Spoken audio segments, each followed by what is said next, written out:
But what prison did you and the former mayor share time? Well, it's interesting that I was transferred to my first a low security. It's Fort Dix in New Jersey. Now, Just the environment. all right. What they call a country club type of environment, or is this double razor wires and? I would never see a camp. I would never. I've heard those terms, country club. I think they're just so widely misused. But what I will tell you, to describe Fort Dix, New Jersey, is the largest prison complex in the United States. And the unique part is that it's east wing and the west side. West Wing, somewhat like the White House. Exactly, Yeah, just right. like the White House. And Buddy had been there, as you know.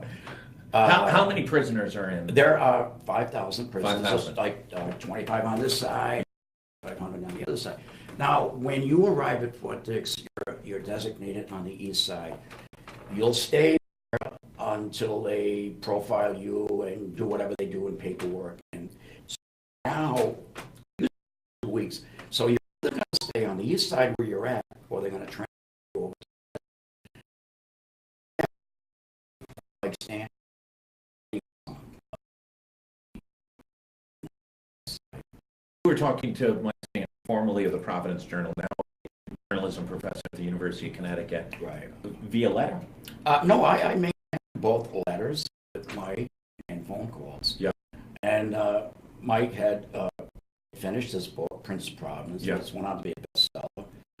I had it in my possession, and I wanted Buddy to sign it, but I'm getting ahead of myself. So now I'm told, all right, get your possessions packed up. They give you duffel bags. You're being shipped over to the west side. I go, wow, geez, Buddy's over there. Okay, but there are 12 dormitories over there. So what were the chances of me landing in the same dormitory? Well, I did. I'm on the same side as Buddy.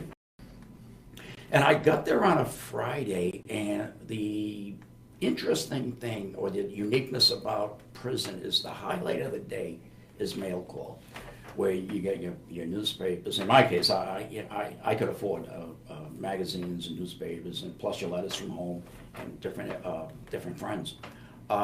So I didn't see Buddy that weekend. I didn't bother to go looking for him. Generally, in prison, the rule is you sit back, you don't approach people, you get to see the lay of the land, who's good, because for all you know, this guy could be a pedophile or a rapist, so you just sit back. And I had never been to a low before, so this is new for me. Also, I'm now in a dorm with like 20 other guys, and they're bunk bed types, which believe me, I did not do well in that environment. So now, as I said, I got there on a Friday. My mail didn't catch up with me until Monday afternoon. And after the head count, which is at 4 o'clock, where everyone stands up and they do an individual count, make sure no one escaped, like Satch, Yeah. the dog. Right. After the main count, you go down and you get your mail. It's mail call. And I'm at mail call, and I'm sitting at a table. And I didn't recognize Buddy at first because he always wore a hairpiece. But there he was. And now the CO there, the cop, is calling out names from mail. Well, I want to tell you, this guy had his own mail bag. Yeah. He had more mail than anybody. Now, my name is called out, and he sees it as the Providence Journal. Now, that was Monday. The following day was a Tuesday, and I think the curiosity got the better of him, and he'd seen my name again, with the Providence Journal, Kennedy. So he approaches me, and he comes over. He says, you're from Providence? I says, yeah. And I said, I grew up in Warwick. Goes, and I said, of course I knew who he was, and he asked me about certain people I knew, and one of them was my sister, who was involved in politics in Warwick. I think she was a state rep decades ago. And he invited me down to his cell.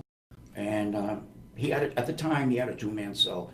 Because incrementally, as your time goes on, you become eligible once a cell becomes available. It's like earned on good merit. Sure. Without any incidents, and you can get a cell. And Buddy was sharing a two-man cell with a kid from Columbia. And I would go to Buddy's cell, and this went on for 6 months, and we became very, very close. Because in prison, you cannot hide from anything. You get to see someone's personality up front. And I'm going to tell you about Buddy. I never heard him complain at all. And he stood up, and I had a lot of respect for the guy, the way he handled himself in prison. And that's not easy, especially how the fall from grace that he had. And we talked about a lot of things, a lot of his enemies that I know, and I know certain things. And the interesting thing about Buddy is what I don't think a lot of people know was that RICO charge he faced. I defy anybody to beat that charge. You're not going to beat it. Yeah. It's so over-encompassing that you have to be found guilty. And had he been found guilty on a few other charges, he was looking at some pretty serious time.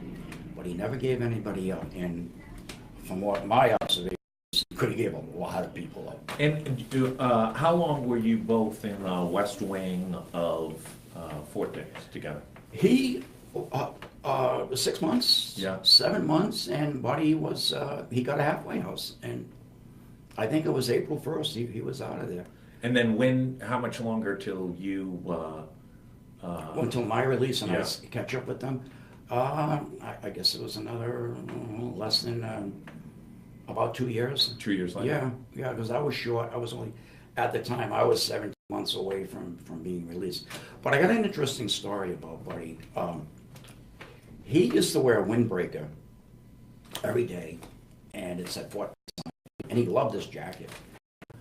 Worked in the library, and one day he comes home, he's not wearing a jacket. I said, Mary, where's the jacket? He goes, I think someone stole it.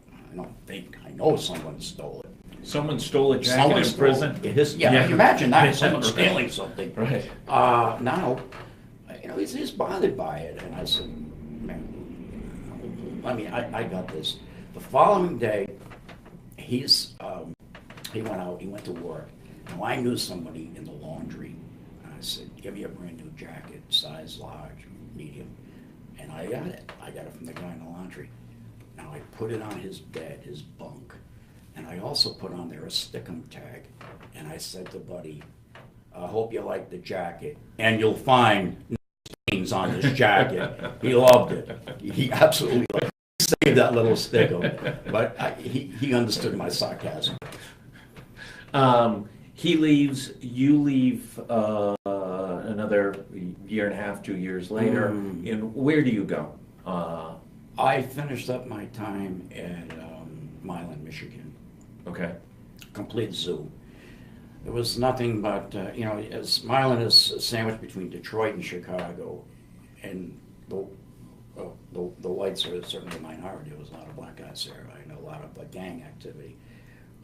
Federal prison. Federal prison, Yeah. yeah. So, And not my not one of my better stops. I even tried to go back on High Side. They said, no, we're not moving anybody. I tried to transfer back to where I came. yeah. But I finished up there, and now it's time for me. It's snuck up on me. It's time for me to get to the halfway house. And how many years were you in total in prison, including your halfway house? Almost 14 years. 14 years, Yeah. out of a 15-year Yeah, 13 to sentence. 14 years, yeah. And you finished your time at a halfway house in Boston? I did. I went to the same halfway house, Coolidge House, in Boston. It's located right across from Northeastern University. And your time spent at the halfway house is supposed to be productive, where you go on job interviews. Well, I don't know any of those guys that ever got hired. Right. The other thing is, I was medically unassigned in prison. And And say what medically unassigned means. You have a significant health issue. a lower back injury, and so the Bureau of Prisons, through the permission of the doctor, he has to write this guy medically unassigned, and I got that, and I had that all through my What year is it? incarceration. from day one to the very end. And you get out in what year? I get out in 2009, and I can recall, it's not much of a story, but I'm sitting in the airport, and I had almost missed the flight home, because in prison, time means nothing. Yeah. You know, I lost track of time just sitting there. And I actually walked by the gate, and then the stewardess, or one of the people, I don't know the right terminology, she come running out. She said, are you Kennedy? I said, yeah. She goes, we're holding a flight up for you. You would think that I would be first Right, there. right. But I was just, it didn't mean anything. And you get out, and you have, as part of your medical condition, an unusual assignment. Well, yeah, you're jumping ahead, but I completed my 3 months of house confinement. I was on an ankle bracelet, and I recall the day, it was January the 8th, where I am going to be released.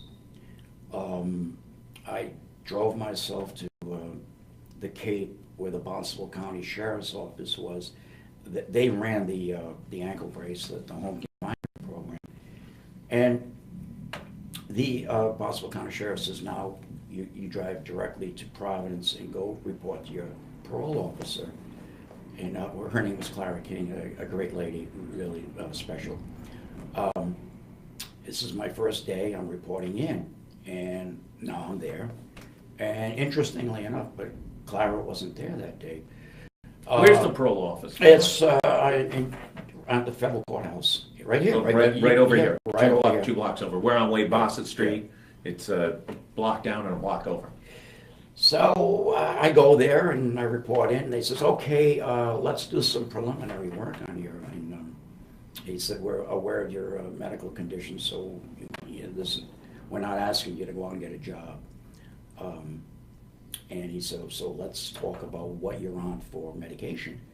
And I had given him a list, which I'm not going to go over here. Yeah. It was this anti-inflammatories and sleep medication. And then I threw a little curve at him when I said, oh, on top of those medications, I'm also a medical marijuana patient. And he silenced, and I said, well, I'll show you. And I got my bill and I handed it to him. And that awkward moment, he's looking at it, and he says, I don't know how to answer this. He goes, just wait right here. He goes in, he talks to the supervisor. 15 minutes, they come out, introduced, and he says to me that we really don't know how to answer this right now, because I want to tell you, you're the first one on our caseload, and I think, I'm not sure, but you might be the first parolee with a medical marijuana license. So this is 2009. Mm-hmm. You have been deemed a drug kingpin by the federal government, Mm-hmm. and shortly thereafter, just 15 years later, you get out. You are sent to meet your parole officer, and you have a medical marijuana card. A little bit of irony in this? The paradox there, the irony is that here I was, hunted by the top law enforcement agencies in New England, sent away for 15 years. They seized all my assets, only to come out and to have them hand me a medical marijuana card. It was just surreal. Absolutely surreal. Today, what was that for? Right, a few hours ago, there was a press conference up at the State House, and I believe after we're concluded a little later this afternoon, Kate takes over the news block, and she's got one of the strong advocates, I think it's a physician, former head of the Medical Society, the need to move forward with legalization of marijuana. Do you have any opinion on... I have a strong opinion. And, I think we're on the right side of history as far as legalization. I know on the medical side, it is just so proven medically, medicinally to help people. I know in my own situation right now that domestic marijuana has really taken over, and it has done immensely well in terms of tax revenue in states like Washington and Colorado. Yeah. And unfortunately, they're still fighting this lost, failed drug war that incarcerates at an alarming rate for people. Josh, you cannot believe the amount of people that are in jail for simple possession or dealing a little bit of weed on the side. And again, in my own personal situation, if someone had come to me now and said, geez, and it could happen, if I wanted to move 1,000 pounds of Mexican weed, I'd say nobody wants it. Yeah. Because domestic marijuana has taken over. And if they think they're going to stop it, they're not. So I'm all for legalization to keep the revenue away from guys like me. In federal prison, what percentage of those who are in prison were tied to the drug trade? Half. Half of those in federal prison Half of were them. tied to that. And any idea of what percentage were tied to marijuana? Strong percentage. Yeah. It's predominantly marijuana was. And they don't want to stop this because the cottage industries that it supports, prison guards, you've heard all this Right, before. sure. The courts, the lawyers, they want to keep this cash cow going, man. This is too good. They don't want to make it. The pharmaceuticals would have their throats. Smarten up. Yeah. Wow.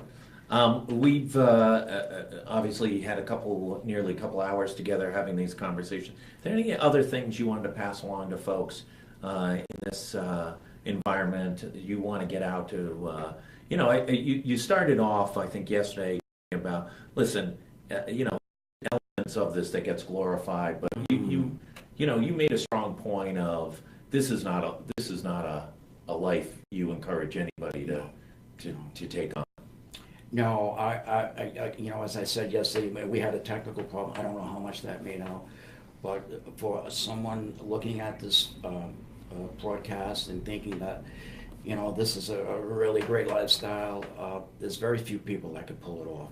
And with today's technology, you haven't got a chance, and you're going to suffer if they get you, and you're going to go away for a long time. Because these police are very, very dedicated in intelligence.